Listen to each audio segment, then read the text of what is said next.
نحمده ونصلي على رسوله الكريم اما بعد فاعوذ بالله من الشيطان الرجيم بسم الله الرحمن الرحیم۔ نماز کی مسنون قرات، یعنی سورۃ الفاتحہ کے بعد نماز میں قرات کرنا بھی ضروری ہے۔ تو آپ صلی اللہ علیہ وسلم کا طریقہ اس معاملے میں کیا تھا؟ آپ کیا پڑھا کرتے تھے؟ منفرد نمازی، منفرد سے مراد اکیلا، تنہا، جہاں سے اور جتنا چاہے قرآن مجید پڑھ سکتا ہے، کوئی ممانعت نہیں۔ البتہ امام کو نماز پڑھاتے وقت مقتدیوں کے احوال اور کوائف کے پیش نظر ضرور اختصار سے کام لینا چاہیے، یعنی باجماعت نماز میں طویل قرات نہیں کرنی چاہیے، اس سے پیچھے نماز پڑھنے والوں کو تکلیف ہو سکتی ہے، کیونکہ سب کے حالات ایک جیسے نہیں ہوتے، سب کا سٹیمنا ایک جیسا نہیں۔ نماز میں اگرچہ ہم جہاں سے چاہیں قرآن پڑھ سکتے ہیں، لیکن یہاں ہم نبی صلی اللہ علیہ وسلم کی قرات کا ذکر کرتے ہیں کہ آپ کون کون سی سورت کس کس نماز میں پڑھتے تھے۔ سورۃ اخلاص کی اہمیت۔ ایک انصاری مسجد قباء میں امامت کراتے تھے۔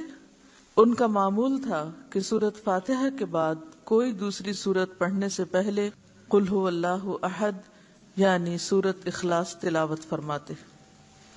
ہر قرات کا آغاز قل هو اللہ احد سے، اور ہر رکعت میں اسی طرح کرتے۔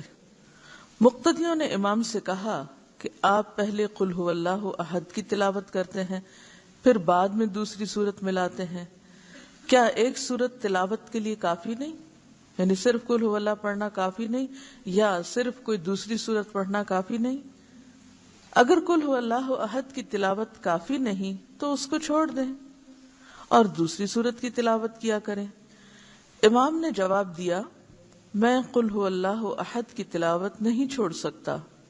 انہوں نے رسول اللہ صلی اللہ علیہ وسلم کی خدمت میں مسئلہ پیش کیا تو نبی صلی اللہ علیہ وسلم نے امام سے کہا کہ تم مقتدیوں کی بات کیوں تسلیم نہیں کرتے؟ اس سورت کو ہر رکعت میں کیوں لازمی پڑھتے ہو؟ اس نے کہا، مجھے اس سورت کے ساتھ محبت ہے۔ نبی صلی اللہ علیہ وسلم نے فرمایا، اس سورت کے ساتھ تیری محبت تجھے جنت میں داخل کرے گی۔ اب یہاں ہم دیکھتے ہیں کہ ایک شخص ہر نماز کی ہر رکعت میں قل هو اللہ احد پڑھ رہا ہے۔ اگر ہم یہ کہیں کہ ہم بھی یہی کرتے ہیں تو پھر دیکھنا یہ پڑے گا کہ ہمارے اس کرنے اور اس کے کرنے میں فرق کیا ہے۔ ہم اگر صرف آسانی کے لیے کرتے ہیں تو بات فرق ہے، عمل مختلف ہو جائے گا، اور اگر اس صورت سے محبت کی وجہ سے کہ اس کے معنی میں توحید کا سبق ہے تو پھر بات بالکل اور ہو جائے گی۔ ہمارے ہاں عموماً لوگ سستی کے مارے کہ اور کون یاد کرے، یا پھر یہ کہ ذہن پہ توجہ نہ دینی پڑے، بوجھ نہ پڑے کہ اب سوچا جائے کہ اب سورۃ فاتحہ کے بعد کس چیز کا انتخاب کیا جائے، یا یہ کہ نبی صلی اللہ علیہ وسلم کس وقت میں کیا پڑھا کرتے تھے، اس کو یاد کرنے اور یاد کر کے یاد رکھنے اور موقع محل کے مطابق پڑھنے کا اہتمام، یہ سب چیزیں انسان کے لیے تکلیف کا سبب ہو سکتی۔ اب اگر کوئی یہ کہے کہ یہ تکلیف میں نہیں اٹھا سکتا، بس میرے لیے نماز میں قل هو اللہ ہی کافی ہے، تو اس کا قل هو اللہ پڑھنا بالکل ایک اور معنی رکھتا ہے۔ تو قل هو اللہ پڑھی جا سکتی ہے لیکن محض سستی کے مارے نہیں، اس کے معنی پہ غور کرتے ہوئے، اس سے محبت کرتے ہوئے نہیں بھی تو محبت پیدا کی جا سکتی ہے۔ ایک ہی عمل کی تاثیر بدل جاتی ہے جب اس کے پیچھے انسان کی نیت فرق ہو جاتی ہے، انسان کے جذبات فرق ہوتے ہیں۔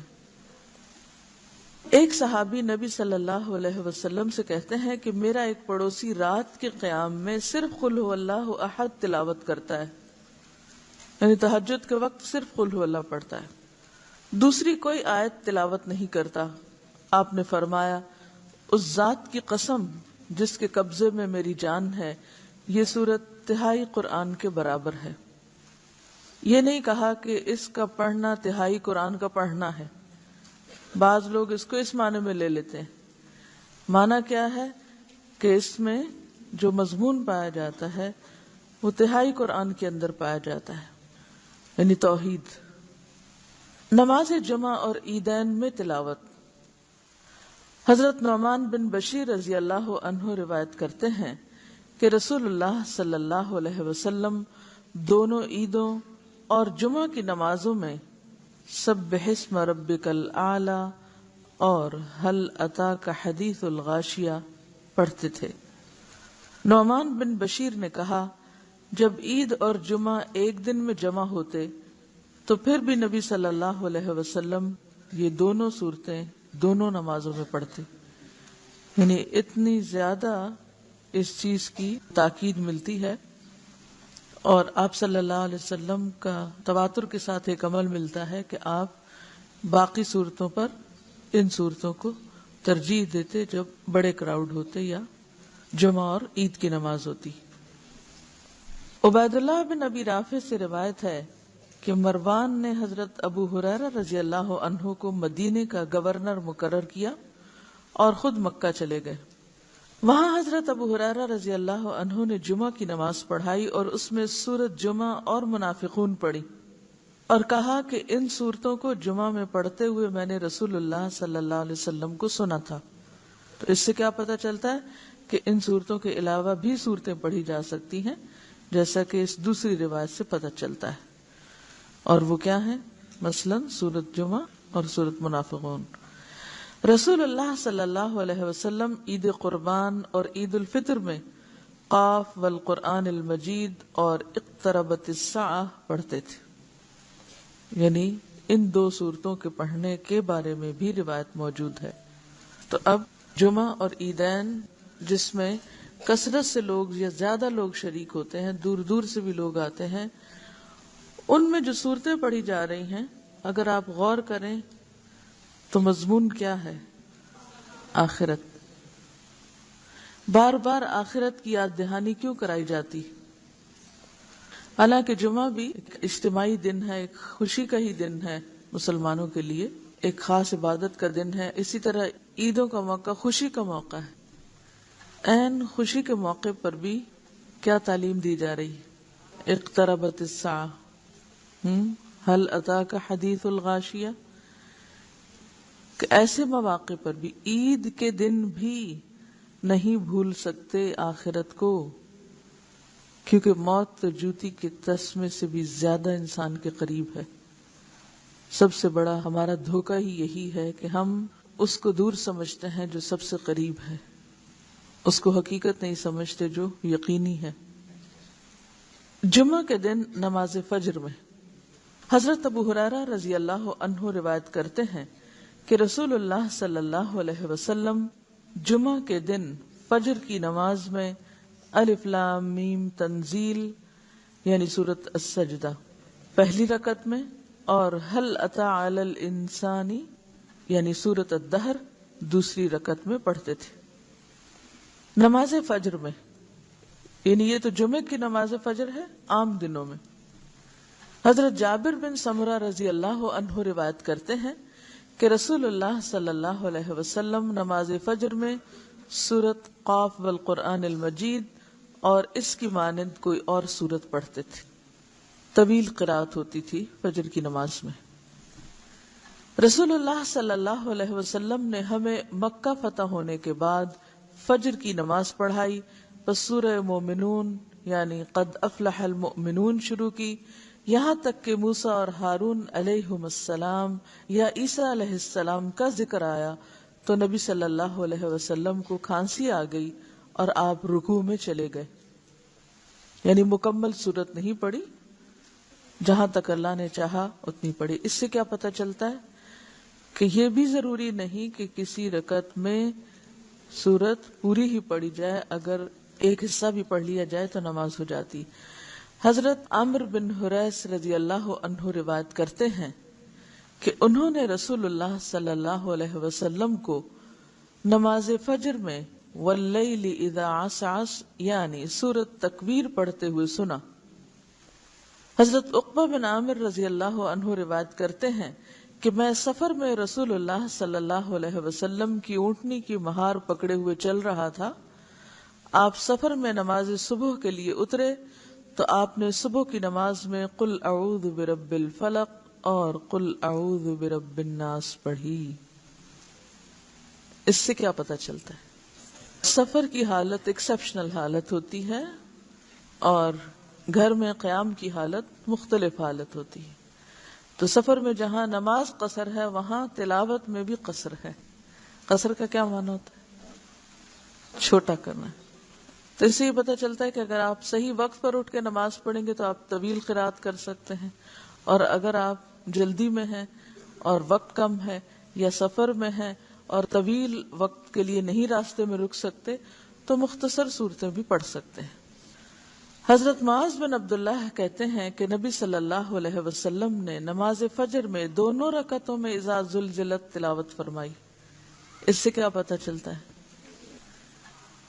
یعنی اس بات کی رخصت بھی موجود ہے کہ اگر کوئی شخص دونوں رکعتوں میں ایک ہی سورت پڑھنا چاہے تو وہ بھی پڑھ سکتا ہے۔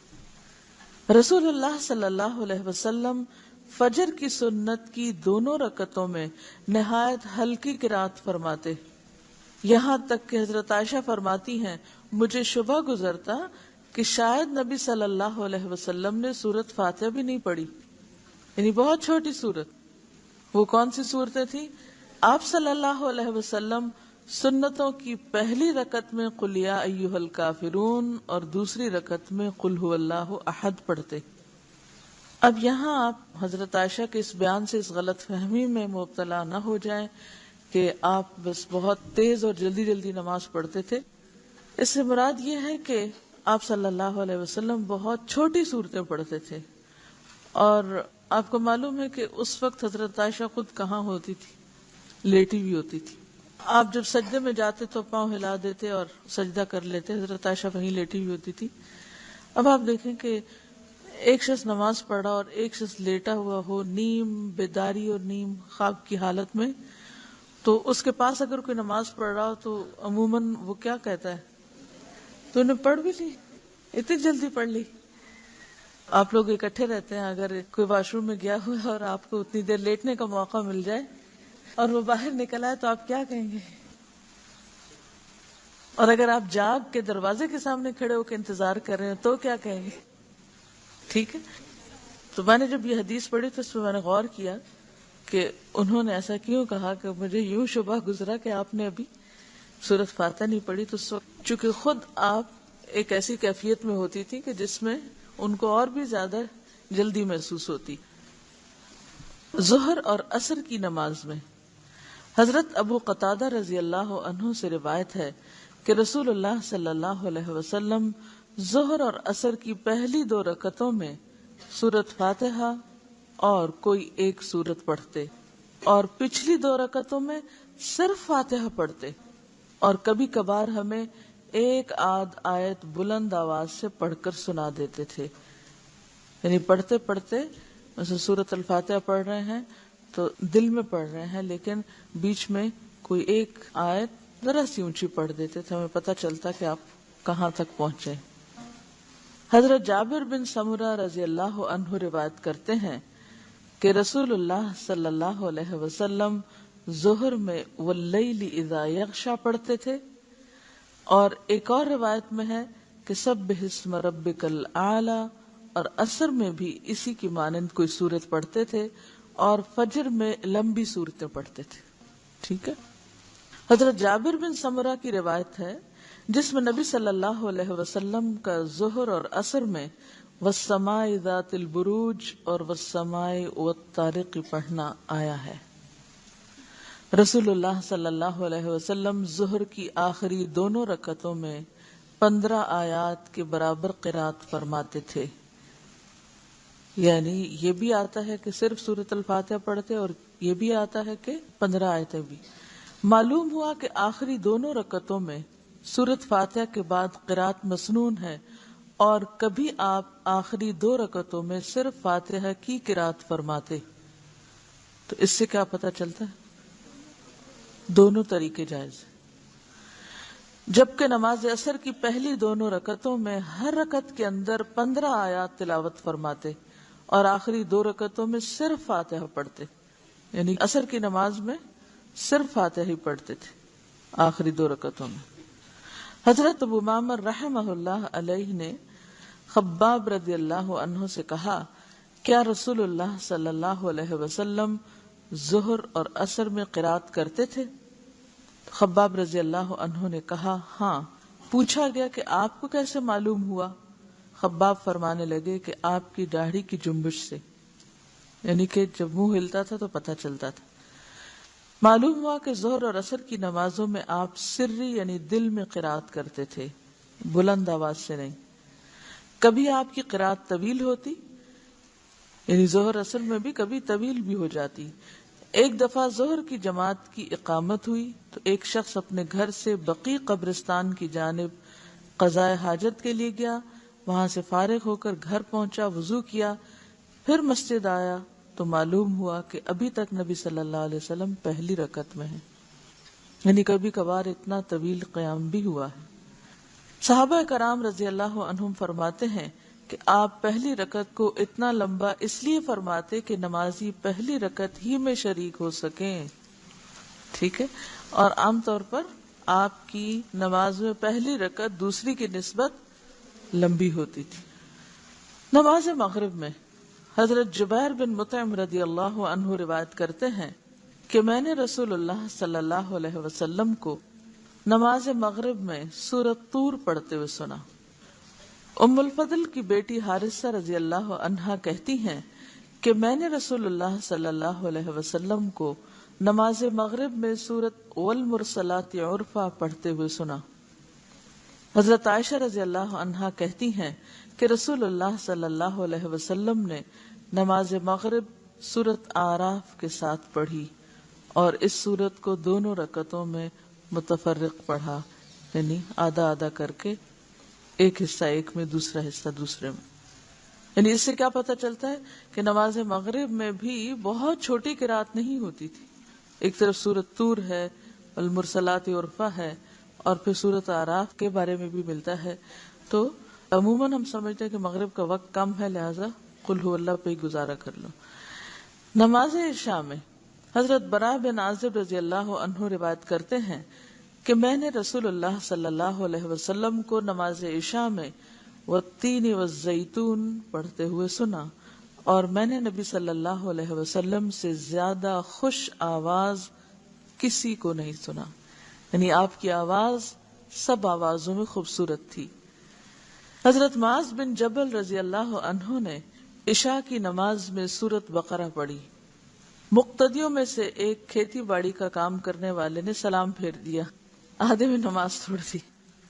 پھر اس نے رسول اللہ صلی اللہ علیہ وسلم کی خدمت میں حاضر ہو کر عرض کیا، اے اللہ کے رسول، ہم لوگ اونٹوں والے ہیں، دن بھر مشقت کرتے ہیں.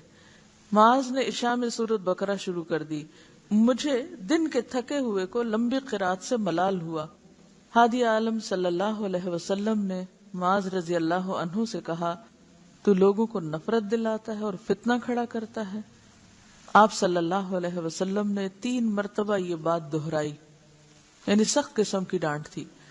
پھر فرمایا، جب تم جماعت کراؤ تو والشمس وضحاہا اور واللیل اذا یغشا اور سبح اسم ربک الاعلی کی تلاوت کرو، اس لیے کہ تیرے پیچھے بوڑھے، کمزور اور ضرورت مند بھی نماز ادا کرتے ہیں، تو لوگوں کو مشقت میں نہ ڈالو، فتنے میں نہ ڈالو.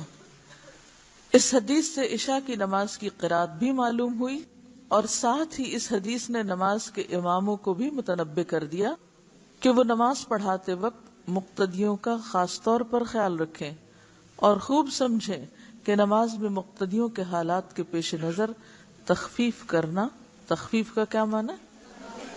کم پڑھنا رسول اللہ صلی اللہ علیہ وسلم کی سنت ہے. تو خلاصہ کیا ہوا؟ کوئی بتائے گا آپ میں سے اس سارے باب کو پڑھ کر آپ نے کیا نتیجہ نکالا؟ اگر سارے کو 2 جملوں میں بیان کرے کوئی، آپ کی قرات 2 چیزوں پر مشتمل ہے. یہ قرات کی 2 صورتیں ہیں، ایک ہے انفرادی قرات اور دوسرے اجتماعی قرات. ایک تقسیم تو یہ ہو گئی. پھر اجتماعی قرات میں بھی کیا چیز ہمیں ملتی ہے؟ لمبی اور چھوٹی دونوں. کب لمبی اور کب چھوٹی؟ سفر اور حضر کا فرق بھی ہے. اس سے نتیجہ کیا نکلا؟ نتیجہ نکالیے، ڈیڈیوس کیجئے، استنباط کیجئے، غور و فکر کیجئے اور حکمتوں کو سمجھیے، آپ کے طریقے کو سمجھیے. آپ کا طریقہ مبنی تھا کس پر؟ آپ لوگ خدا کے لیے، سب کے لیے میں بات کریں، جب بات کی جا رہی ہو تو خول سے نکل کے، کانوں کے پردے ہٹا کے، جو بات کہی جائے، جو سوال کہے جائے، اس پہ توجہ کیا کیجیے. دیکھیے، تبلیغ کے راستے میں سب سے بڑی مشکل، سب سے بڑا بیریئر، سب سے بڑی رکاوٹ دوسروں کے نقطہ نظر کو، دوسروں کی بات کو نہ سمجھنا ہے، دوسروں کے حالات کو نہ سمجھنا ہے. اور اس کا نتیجہ کیا نکلتا ہے؟ جب ہم نے سنا ہی نہیں دوسرے کو کہ وہ کیا پوچھ رہا ہے، وہ کیا کہہ رہا ہے، تو ہم پھر کیا بولیں گے؟ کبھی ہم نے سوچا کہ ہماری دین کے راستے میں کی جانے والی کوششیں ناکام کیوں ہیں؟ ہم سارا بلیم عوام پہ، معاشرے پہ، لوگوں پہ ڈالتے ہیں. لوگوں کا قصور ہے، لوگ بڑے بہک گئے، میڈیا بڑا خراب ہے، ماحول بڑا خراب ہے، اس لیے لوگ جو ہیں وہ کوئی بات سننے کو تیار نہیں. کبھی ہم نے اپنے اندر کی غلطیوں کو بھی دیکھا؟ ہم میں کہاں خرابی؟ کبھی سوچا ہم نے؟ ہم نہیں سوچتے. سب سے بڑی خرابی یہ کہ ہمیں نہ بات سننے کا ڈھنگ آتا ہے، ہمیں سننے کا سلیقہ نہیں ہے، سننے کا ڈھنگ نہیں، سن کے سمجھتے ہی نہیں اور سمجھ کے نہیں بولتے. ہمیں پتہ ہی نہیں ہوتا کہ دوسرا پوچھ کیا رہا ہے، دوسرا کس ذہنی کیفیت میں ہے، دوسرا کس حالت میں ہے. اور یہاں سے کیا ہو جاتی مشکل؟ ادعو الی سبیل ربک بالحکمت والموعظۃ الحسنۃ، اس کے سراسر خلاف ہم عمل کر رہے ہوتے ہیں. حکمت نام کی شے نہیں ہوتی پاس، اور الٹا دین کا کام خراب کرتے ہیں. تو ہمیں اپنی بہت ساری اصلاح کی ضرورت ہے. اور پہلی اصلاح یہ کہ ہم توجہ سے سننے والے بنیں کہ کسی نے کہا کیا ہے. بہت سے لوگ صرف اس لیے فیل ہوتے ہیں امتحان میں کہ وہ سوال سمجھے بغیر جواب لکھتے ہیں. سوال سمجھے بغیر جواب لکھنا فیل ہونے کا ذریعہ. اگر دنیا کے امتحان میں آپ فیل ہو رہے ہیں تو کیا تبلیغ کے میدان میں فیل نہیں ہوں گے؟ انسانی تعلقات کے معاملے میں فیل نہیں ہوں گے؟ آ رہی سمجھ آپ کو میری بات؟ لو کننا نسمع او ناقل، ہم اپنی ذات میں اتنا مگن ہوتے ہیں، اپنے خیالوں میں اتنے گم ہوتے ہیں، نہ نماز میں ہم توجہ کرتے ہیں، نہ کلاس میں، نہ کسی انسان کے پاس بیٹھ کے، صرف اپنی ہی ذات ہے. اور اس خوش فہمی کا شکار ہوتے ہیں کہ ہم سب جانتے ہیں. تو سوال کیا ہے؟ میرا سوال کیا ہے کہ آپ صلی اللہ علیہ وسلم کی مختلف نمازوں میں جو قرات کا طریقہ ہے اس کو آپ نے پڑھ لیا، اب آپ چاہتے ہیں اس پر عمل کریں. عام طور پر لوگ کیا کرتے ہیں، ایک چیز لے لیتے ہیں، اس کو اتنا ناپ لیتے ہیں، اس وقت یہ پڑھنا ہے. میں نے حدیث پڑھی تھی کہ آپ نے فجر کی نماز میں سورۃ قاف پڑھی تھی، اب چاہے سورج نکل آئے میں نے سورۃ قاف پڑھ کے چھوڑنی ہے. ہم اسی طرح عمل کرتے ہیں نا حدیثوں پر. مغرب میں آپ سورۃ طور پڑھتے تھے، چاہے بچہ رو رو کے بے ہوش ہو جائے، میں سنت پر عمل کر رہی ہوں اور سورۃ طور پڑھ رہی ہوں. عموماً ہم کیا حماقت کرتے ہیں کہ گروپ کے ساتھ سفر کر رہے ہیں، سفر میں انہوں نے اعلان کیا بس 15 منٹ ہیں، نماز پڑھ کر 15 منٹ میں بس پہ واپس آ جائیے. ہم آدھا گھنٹہ خشوع و خضوع میں کھڑے رہتے ہیں. کیوں؟ اس لیے کہ وہ ہم نے کلاس میں حدیث پڑھی تھی کہ سورۃ طور مغرب میں پڑھی جاتی ہے، اور یہ لوگ تو بالکل تقوی کے خلاف کام کرتے ہیں. ان کو تو پتہ ہی نہیں کہ سورۃ طور پڑھی جاتی ہے، ان کو تو خود بھی نہیں آتی ہوگی، اس لیے انہوں نے شور مچا رکھا ہے کہ ہم جلدی سے واپس آئیں، بس میں بیٹھیں. ہم اس طرح دین پہ عمل کر رہے ہیں یا نہیں؟ یہ ایک چھوٹی سی مثال ہے ناسمجھی کی. جب ہم دین کو سمجھتے نہیں اور ناسمجھی سے دین پر عمل کرتے ہیں تو اس طرح کے تاثرات چھوڑتے ہیں. اس کو پھر ریجڈیٹی کہتے ہیں، ریجڈ ہونا. جبکہ اس سے میں آپ کو یہ سکھانا چاہتی ہوں کہ اگرچہ مختلف طریقے اور مختلف چیزیں بتائی گئی ہیں، ان کو فالو بھی کرنا چاہیے، لیکن ان میں ریجڈیٹی نہیں ہونی چاہیے. کیا کرنا چاہیے؟ جب آپ کو پتہ ہی نہیں کہ کیا کرنا چاہیے، آپ سوال میں آپ سے کچھ کر رہی ہوں، جواب آپ کچھ دے رہے ہیں، تو عمل کیسے کریں گے؟ عمل بھی نہیں کر سکتے. تو اب میں آپ سے دوبارہ سوال کر رہی ہوں، اور میرا سوال یہ ہے کہ ان ساری سچویشنز میں جو آپ نے پڑھا کہ آپ نے اس وقت یہ تلاوت کی، پھر اسی وقت میں کچھ اور کی، پھر اسی وقت میں کچھ اور کی، یہ سب کچھ کیا بتاتا ہے؟ اس سے کیا اصول سامنے آتا ہے؟ حالات کی رعایت کے ساتھ اور ریجڈیٹی کے بغیر. حالات، موقع اور سچویشن کو سامنے رکھتے ہوئے عمل. کہ اگر آپ اکیلے پڑھ رہے ہیں تو حالت مختلف ہے، اگر آپ سب کے ساتھ پڑھ رہے ہیں تو حالت مختلف ہے. میں نے ایک بات کہی تھی کہ میں جب بول رہی ہوں تو پھر آپ کا طریقہ کیا ہونا چاہیے؟ سننا یا ہاتھ کھڑا کرنا؟ جب میں بول رہی ہوں اور آپ ہاتھ کھڑا کیے رکھیں تو اس کا کیا مطلب ہوتا ہے؟ کہ آپ سن رہے ہیں.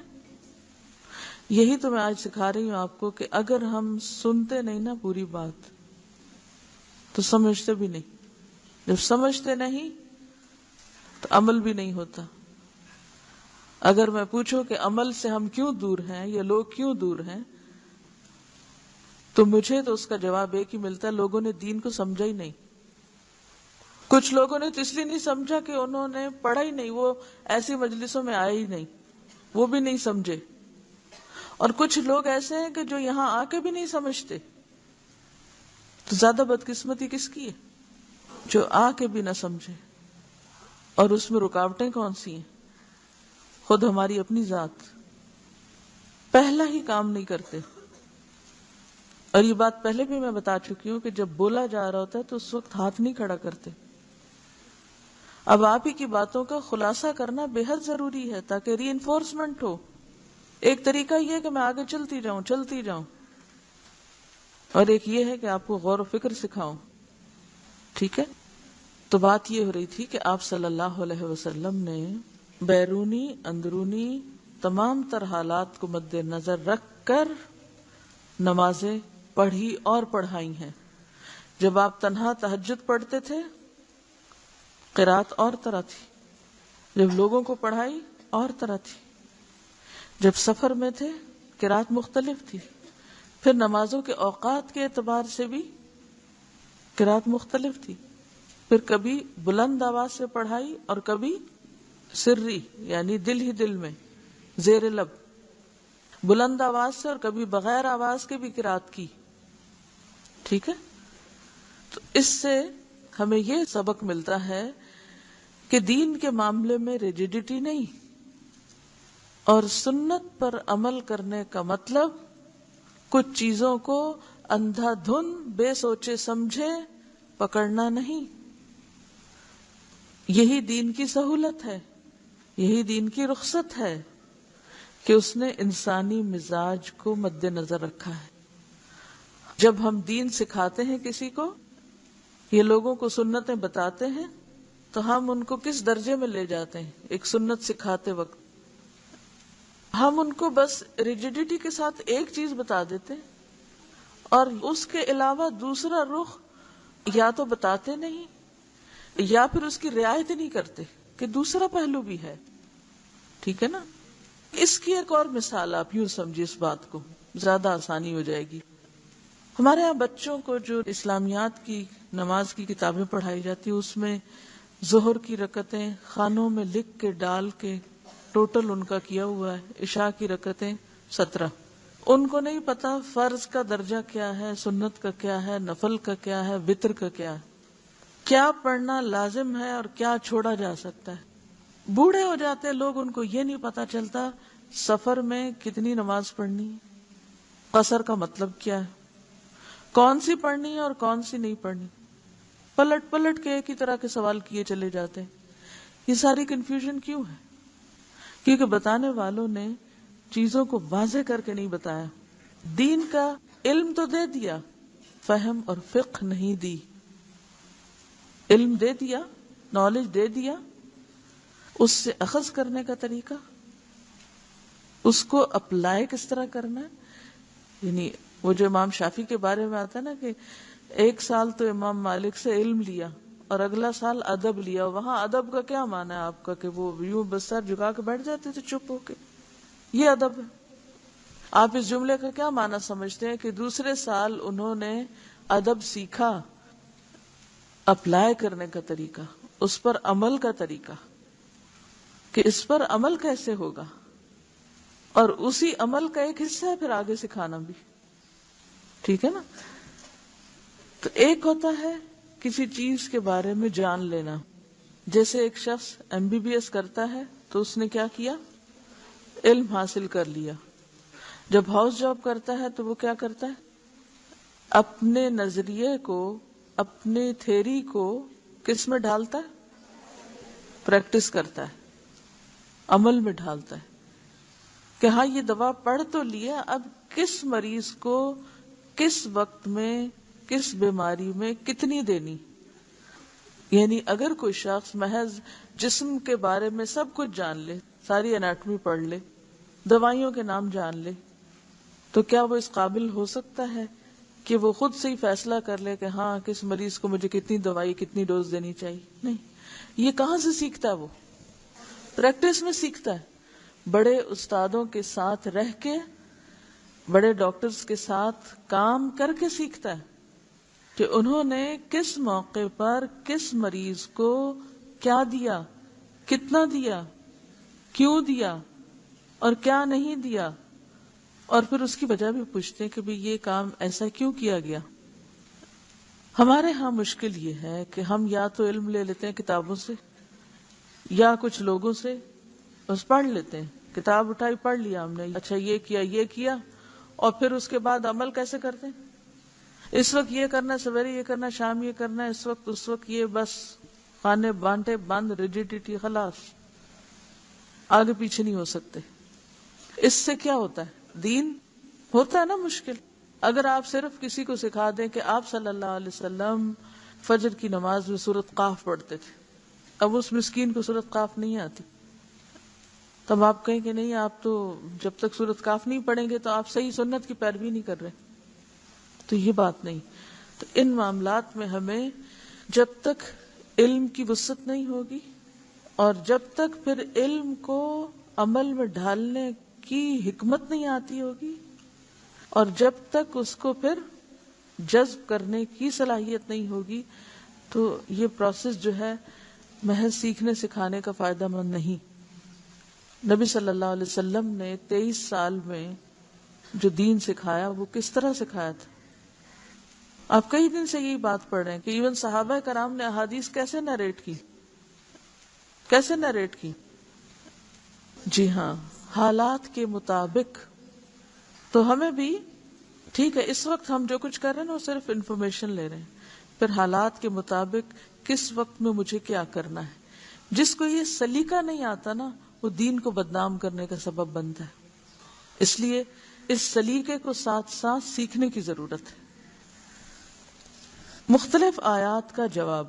ہمارے ہاں یہ رواج ہے کہ امام جب بعض مخصوص آیات کی تلاوت کرتا ہے تو وہ اور بعض مقتدی نماز میں بآواز بلند ان کا جواب دیتے ہیں. یہ درست نہیں، کیونکہ اس بارے میں کوئی صحیح صریح روایت نہیں ہے. بعض مسجدوں میں آپ نے دیکھا ہوگا کہ وہ جواب میں سب مل کر ایک نعرے کی صورت میں آیت کا جواب دے رہے ہوتے ہیں. ہاں، بعض آیات کی تلاوت کے بعد امام یا منفرد قاری اپنے طور پر ان کا جواب دے تو جائز ہے. چنانچہ حضرت حذیفہ رضی اللہ عنہ رسول اللہ صلی اللہ علیہ وسلم کی نماز تہجد کی کیفیت بیان کرتے ہیں کہ جب آپ تسبیح والی آیت پڑھتے تو تسبیح کرتے، جب سوال والی آیت تلاوت کرتے تو سوال کرتے، اور جب تعوذ والی آیت پڑھتے تو اللہ کی پناہ پکڑتے. رسول اللہ صلی اللہ علیہ وسلم کا معمول تھا جب آپ نماز وغیرہ میں الیس ذلک بقادر الا ان یحیی الموتى تلاوت فرماتے تو سبحانک فبلا کہتے، اور جب سبح اسم ربک الاعلی کہتے تو سبحان ربی الاعلی کہتے۔ حضرت ابن عباس جب سبح اسم ربک الاعلی پڑھتے تو سبحان ربی الاعلی کہتے۔ سورۃ غاشیہ کے اختتام پر اللہم حاسبنی حسابا یسیرا کہنے کی کوئی دلیل نہیں، کسی حدیث میں ادنا سا اشارہ بھی نہیں کہ نبی صلی اللہ علیہ وسلم نے ان کلمات کو سورۃ غاشیہ کے اختتام پر کہا ہو۔ حضرت عثمان بن ابی العاص رضی اللہ عنہ نے رسول اللہ صلی اللہ علیہ وسلم سے دریافت کیا کہ اے اللہ کے رسول، شیطان میری نماز اور میری قرات کے درمیان حائل ہو جاتا ہے اور قرات میں التباس پیدا کرتا ہے۔ التباس کیا؟ یعنی چیزوں کو ملا جلا دیتا ہے، قرات میں کنفیوژن ہو جاتی ہے۔ آپ نے فرمایا اس شیطان کا نام خنزب ہے، جب تجھے اس کا خیال آئے تو اعوذ باللہ کے پورے کلمات پڑھو اور بائیں جانب 3 دفعہ تھتکار دو، یعنی ایسے تھو تھو تھو کر دو۔ اب اگر کسی کو یہ مسئلہ بتائیں تو وہ کیا کہیں گے کہ تمہاری تو نماز باطل ہو گئی، کیونکہ ہم نے نماز کو بھی ایک ریجیڈیٹی کے ساتھ بس ایک خاص فکس پیٹرن پر لے لیا ہے، اور اس میں نبی صلی اللہ علیہ وسلم کی سنت سے یا آپ کی تعلیم سے جو اس نماز میں بہتری پیدا کرنے یا زیادہ خشوع لانے یا اس کی اصلاح کرنے کے جو طریقے آپ ہی نے سکھائے ہیں، ان کو جب استعمال نہیں کرتے تو پھر ہم کہتے ہیں کیا کریں، وہ اتنا زیادہ شیطان وسوسہ ڈالتا ہے، پھر نماز میں کچھ سمجھ ہی نہیں آتی کیا پڑھا ہے۔ اس کا علاج بتایا ہوا ہے، لیکن کسی کو اجازت نہیں ہے علاج کسی کو آگے بتائے یا کوئی اس پر عمل کرے۔ ہمارے ذہنوں میں کیا بیٹھا ہوا ہے، اگر ہم نے کوئی ایک ایکسٹرا دعا پڑھ لی نماز میں تو نماز نہیں ہوگی، اگر ہم نے کہیں کسی قرات کا جواب دے دیا تو نماز نہیں ہوگی، اگر ہم نے نماز میں مثلاً چھوڑ کے ایک چیز اعوذ باللہ من الشیطان الرجیم عین بیچ میں پڑھ لیا تو نماز شاید باطل ہو جائے۔ نہیں، نماز جب چرائی جا رہی ہوتی ہے، یعنی شیطان آ کے چوری کرتا ہے نا، اپنا حصہ لگا کے لے جاتا ہے اور آپ کو بھلوا دیتا ہے آپ نے پڑھا کیا۔ تو جو نماز آپ نے ایک نیم بے ہوشی کی حالت میں پڑھی، کیا ہوتی ہے نیم بے ہوشی کی حالت نماز کی، یا مدہوشی کی حالت کیا ہوتی؟ یہ ہوش ہی نہ ہونا کہ ہم کون سی رکعت پہ، کبھی اگلی رکعت پہ پہنچ کے یہ سوچا کریں کہ اچھا پچھلی رکعت میں کیا پڑھا تھا، تو کبھی آپ کو یہ بھی یاد نہیں ہوگا۔ تو یہ شیطان کے ڈاکے ہوتے ہیں، وہ آ کے کیا کرتا ہے، ایسے خیال میں الجھاتا ہے کہ آپ کو یاد ہی نہیں رہتا آپ نے پڑھا کیا، تو لے گیا نا سارا کچھ بیچ میں سے۔ اب اس کا علاج کوئی ہونا چاہیے، کچھ اور ڈاکو آئے تو آپ کہ نہیں میں نماز پڑھ رہی ہوں، بھی اسی نماز کے اندر اس کا علاج موجود ہے، لیکن ہم عموماً ان چیزوں کو خاطر میں نہیں لاتے۔ حضرت عثمان بن ابی العاص رضی اللہ عنہ بیان کرتے ہیں کہ میں نے ایسے ہی کیا، چنانچہ اللہ نے اسے یعنی شیطان کو مجھ سے دور کر دیا۔ دوران نماز کوئی سوچ آنے پہ نماز باطل نہیں ہوتی۔ حضرت عقبہ بن حارث فرماتے ہیں کہ میں نے رسول اللہ صلی اللہ علیہ وسلم کے ساتھ نماز عصر پڑھی، نماز کے بعد آپ فوراً کھڑے ہو گئے اور ازواج مطہرات کے پاس تشریف لے گئے، پھر واپس تشریف لائے۔ صحابہ کے چہروں پر تعجب کے آثار دیکھ کر فرمایا مجھے نماز کے دوران یاد آیا کہ ہمارے گھر میں سونا رکھا ہوا ہے اور مجھے ایک دن یا رات کے لیے بھی اپنے گھر میں سونا رکھنا پسند نہیں، لہذا میں نے اسے تقسیم کرنے کا حکم دیا۔ اس سے کیا پتہ چلتا ہے کہ خیال آ سکتا ہے، لیکن اس خیال کی وجہ سے یہ بھول جانا کہ ہم پڑھ کیا رہے ہیں یہ درست نہیں۔ اور آخری چیز ہے نماز میں رونا۔ حضرت عبداللہ بن شخیر رضی اللہ عنہ فرماتے ہیں کہ میں نے رسول اکرم صلی اللہ علیہ وسلم کو نماز پڑھتے دیکھا، نماز میں رونے کی وجہ سے آپ کے سینے سے چکی کے چلنے کی سی آواز آ رہی۔ تو اس سے اگر آپ ایک جملے میں یہ کہیں کہ نماز ایک بالکل فطری طریقے پر اللہ کی عبادت کرنا ہے تو یہ غلط نہ ہوگا، ہم نے اس کو بھی ان نیچرل کر لیا ہے۔ سوال ہے نماز میں قرات کے بارے میں پڑھا، 2 چیزوں کی وضاحت کر دیجئے۔ 3 آیات سے کم کی قرات ایک رکعت میں کر سکتے ہیں؟ کیونکہ نفل میں تو دلیل ملتی ہے۔ کون سی دلیل ہے؟ ان کا کہنا یہ ہے کہ نبی صلی اللہ علیہ وسلم نے ایک مرتبہ تہجد کی نماز پڑھی اور اس میں ایک آیت ہی ساری نماز میں دہراتے رہے. تو اس میں اصل بات نفل اور فرض کی نہیں. اصل بات یہ ہے کہ اگر ایک طویل آیت ہے جیسے آیت الکرسی ہے یا پھر آیت دین ہے تو ایک آیت بھی کافی. چھوٹی آیتیں تو 3 پڑھ لیجئے. لیکن کسی صحیح حدیث سے کوئی آیتوں کا نمبر ہمیں نہیں پتہ چلتا. یہ علماء کرام نے اپنے طور پر ان لوگوں کو سکھانے کے لیے جو بہت زیادہ اس قسم کے سوال کرتے ہیں اس طرح کی کچھ چیزیں بیان کی ہیں. وآخر دعوانا ان الحمد للہ رب العالمین. سبحانک اللہم وبحمدک نشہد ان لا الہ الا انت نستغفرک ونتوب الیک.